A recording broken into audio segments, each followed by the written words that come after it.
दीदी जी, एक गिलास पानी मिल जाएगा क्या? बहुत प्यास लग रही थी। जी जी अभी लाती हूँ।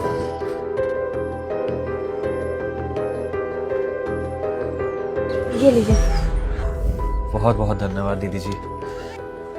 ए सुन, किराया क्यों नहीं आया अभी तक तेरा? वो साहब, हमारे पति ना बीमार पड़े हैं, उनको ना लकवा मार गया है।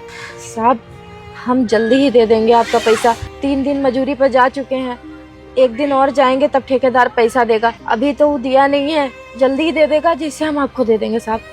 जल्दी दे देगी? 3 महीने से किराया नहीं दिया है तूने मेरा, समझी? ये आसपास कोलियां देख रही है, सब हर महीने किराया भरते हैं और तू इकलौती है जिसने 3 महीने से किराया नहीं दिया है। देख, किराया दे दे, नहीं तो बहुत सारे ऑप्शंस हैं मेरे पास, किराया वसूल लेंगे।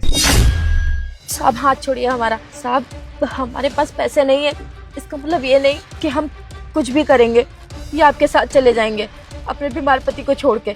साहब हम आपके आगे हाथ जोड़ते हैं, हमें थोड़ा सा समय दे दीजिए, रहम करिए हम पर, हम जल्दी से पैसे दे देंगे साहब, हाथ जोड़ रहे हैं। अच्छा ठीक है, रो मत। तो ड्रामे करने लगती है। 10 दिन दे रहा हूँ तुझे, 10 दिन में किराया दे, नहीं तो तेरे पति के साथ ना पूरी कोली खाली करवा लूंगा, समझी? 10 दिन बाद आऊंगा। किराया भरा नहीं जाता, कोली चाहिए इनको। दीदी जी चिंता मत करिए, सब ठीक हो जाएगा। भगवान पे भरोसा रखिए, अच्छे दिन भी जल्दी वापस आएंगे। कैसे ठीक हो जाएगा साहब, आप ही बताइए। हम मजूरी करते हैं, वहाँ से पैसा कुछ मिल नहीं रहा है, ठेकेदार कल कल करके टाल रहा है, हमको समझ नहीं आ रहा हम कहाँ से करें सब कुछ, और ठीक होने की बात ही नहीं आती साहब।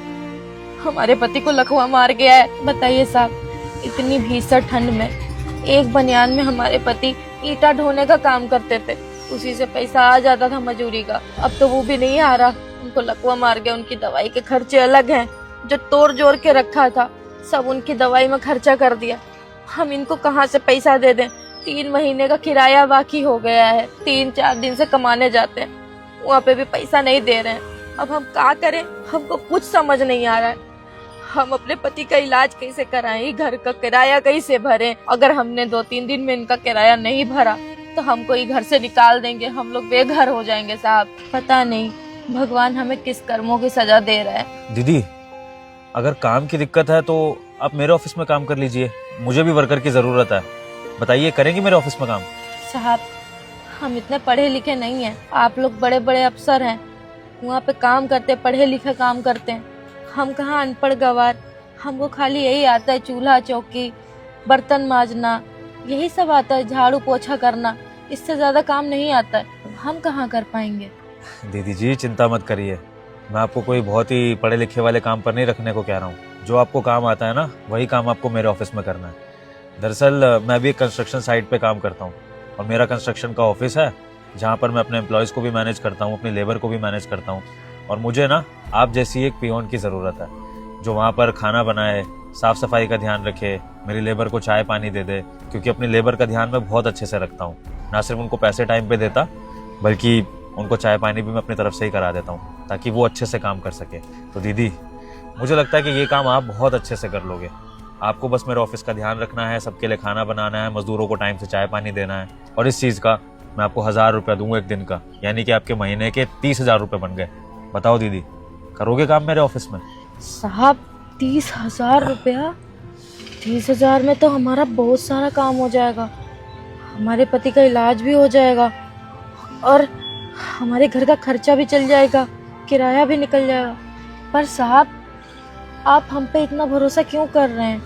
आप तो हमसे पहली बार मिल रहे हैं, और इतना भरोसा पहली बार में कैसे? काम तो किसी भरोसे के आदमी को दे सकते हैं, पर हम तो आपको जानते भी नहीं हैं। दीदी जी, आपने जो ये प्यासे अनजान आदमी को पानी पिलाया ना एक गिलास, मुझे इसी से आप पर भरोसा हो गया कि आप मेरे ऑफिस में बहुत दिल लगाकर और अच्छे से काम कर सकते हो। जब आप एक अनजान आदमी को इतने प्यार से पानी पिला सकते हो, वो भी इतनी तकलीफों में, तो फिर जब मैं आपको एक जॉब पर रखूंगा जहाँ पर आपको पैसा भी मिलेगा इस काम का, तो वो काम आप कितनी शिद्दत से करोगे ये मैं आपके नेचर से जान सकता हूँ। दीदी आपकी जगह कोई भी और होता ना, और इतनी परेशानियों में होता, और अगर मैं उससे एक गिलास पानी भी मांगता, तो हो सकता है कि वो औरत या आदमी परेशानी में मुझे पानी भी नहीं पिलाता, मुझे भगा देता या गुस्सा करता। लेकिन आपने अपने परेशानी को एक तरफ रख के अपना अच्छा कर्म किया और उसी कर्म का आपको फल मिल रहा है कि मैं आपको एक अच्छी बंदी बधाई नौकरी दे रहा हूँ। आज तक मैंने सुना था कि पानी पिलाना पुण्य का काम होता है, लेकिन आज देख भी लिया, भगवान ने हाथ के हाथ मुझे ये पुण्य भी दे दिया। हे भगवान, आपने मेरी सुन ली। आप अपने किसी भी रूप में आके मेरी मदद कर ही देते हैं। आप भैया मेरे भगवान की तरह हैं, क्योंकि आज के टाइम में कोई किसी की मदद नहीं करता, लेकिन भैया आप में बहुत इंसानियत है। आपने मेरी मजबूरी समझी, मुझे देखा परेशान, आपने मेरी कितनी बड़ी मदद कर दी इसी बहाने।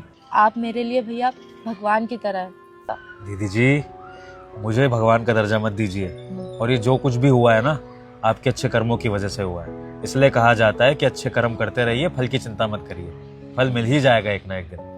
बहुत बहुत धन्यवाद आपका पानी पिलाने के लिए। ये लीजिए, बहुत बहुत धन्यवाद। तो दोस्तों, हम आपको अपनी इस वीडियो से यही संदेश देना चाहते हैं कि आप कितनी भी परेशानी में हो, लेकिन अपने अच्छे कर्मों को करना मत छोड़िए, क्योंकि अच्छे कर्म का फल भले ही देर से मिलता है, लेकिन मिलता ज़रूर है। अगर आपको हमारी वीडियो अच्छी लगी हो तो वीडियो को लाइक करें, शेयर करें, और आपको हमारा ये कॉन्सेप्ट कैसा लगा ये कमेंट सेक्शन में ज़रूर बताएं। Thank you.